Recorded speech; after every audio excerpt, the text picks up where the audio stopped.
Hello ladies and gentlemen, boys and girls. This video is called my open letter or video to the Republican Party and the people that enable them. Now let me say up front, I'm not some crap-eating Democrat either. Far from it. I used to be a Republican. I guess I'm more of a libertarian or supporter of the Constitution Party now, but that's a topic for another video. But this is for you Republicans, and those of you that might watch this video, make sure an important Republican sees this video, because you will see this again. I'm seeing all the ads popping up. Donate to the Republican Party. We can't afford to let the Democrats take over the Senate. Well, let me ask you Republicans something. Back when y'all had the House and the Senate, what the hell did y'all do for us? When y'all had the House, Senate, and the executive branch, what all did y'all do to restore any of my Second Amendment rights? But yet y'all claim to be the 2A party. Name one freaking thing that you've done. Name one. But, well, you gotta vote for the Republicans, because if you're not, you're just some shit-eating Democrat. You know, I'm beginning to feel like maybe we conservatives should just all go to the polls in November and vote for the most radical left-wing candidates that we can find and just vote them in, knowing that they actually do have the intestinal fortitude to carry out their agenda. And we all know what that's going to bring. I'm not going to say it. That way we can say, fine, so be it. The die is cast. We no longer have to back a coward party. Now we must actually fight for our rights. Let's just throw the die out there and winner takes all. That's how I feel about it now. The Republicans have had plenty of opportunities to fix this shit, do something about it, but they talk a good game till the moment they get elected. Yes, my age is showing. I remember back in 1994, in the early 90s is when I became politically active. And I remember when Bill Clinton signed the 1994 crime bill into law, and we got the assault weapons ban, as they called it. Yeah, they banned bayonet lugs, pistol grips, magazines that hold more than 10 rounds of ammunition. Tell me something, I don't know when y'all have ever seen this, but here in Memphis, I have yet to see the Crip Gang or the Vice Lords stand out on Union Avenue or Lamar Avenue and fix their bayonets and charge the rival gang. I've never seen that. When was the last drive-by bayoneting? I would like to know. Anyway, I'm getting sidetracked.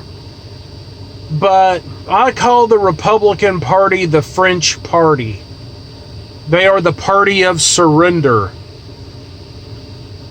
It's like right now, look at these Republican cucks.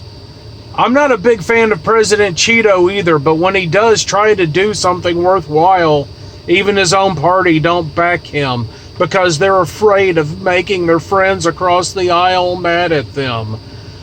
We don't send them up there. We do not elect these idiots to go up there and play nice with the opposition. No, hell to the no. They aren't playing nice with us. It's like I've often said, the Democrats will willingly run over you. They will steamroller you. They will steamroller right over you, take your pocket Constitution out of your pocket and wipe their ass with it. And just walk off.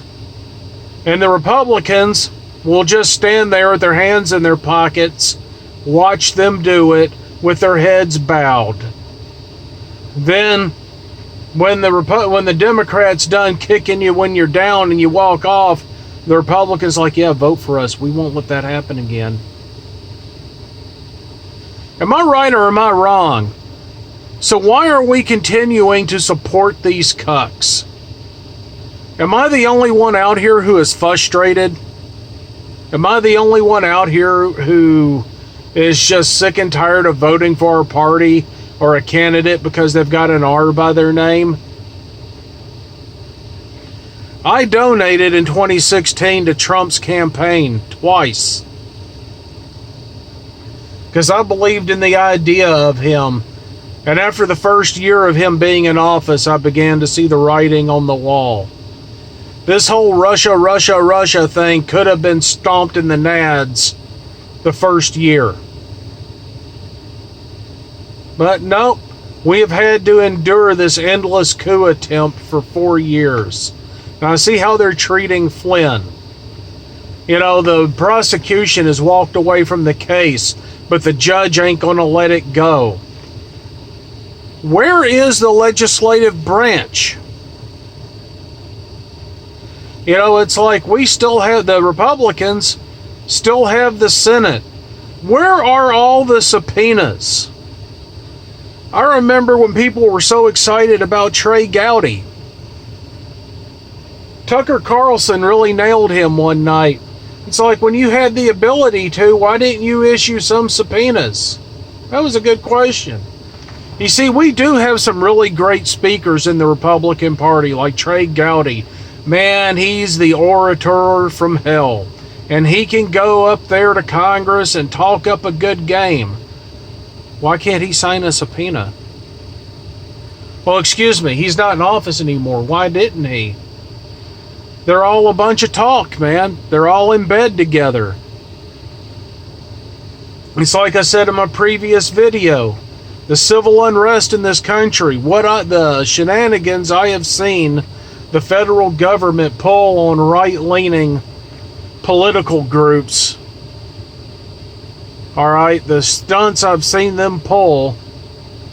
I know personally of them even putting there's this guy, he was a loudmouth, get put on the terrorism watch list after he got on the plane and out of the country. No trial, no notice, no charges.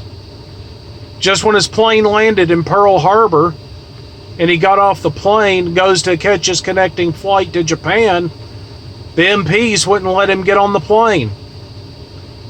If it weren't for his friends back home burning up the phone to the senator's office, who knows, he might still be trapped in Hawaii. This stuff never ends. But they're not going to do anything either. The Republicans could have easily stomped all this crap the Democrats have been pulling for the last 4 years, and they have opted not to do it. It is a conscious decision not to do it. It isn't by accident. But anyway, we're watching Antifa and BLM and other leftist factions, run amok in our country, burn cities, loot, riot, everything else. Nothing's done about it. Nothing. Even the president declared Antifa a domestic terror organization. Okay, that's great. Where's the follow through on that? You see, this is an example of selective outrage. This is being allowed to happen. A lot of the unrest and leftist causes in this country are being funded, from what I understand, by George Soros. How come Attorney General Bill Barr is not going after George Soros with RICO? That's what they used to go after organized crime empires. They could seize his billions of dollars. They could find out who all he's paying.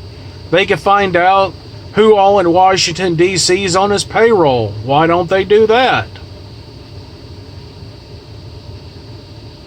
It's never going to happen. Y'all have a nice night. Don't forget to like, share, and subscribe.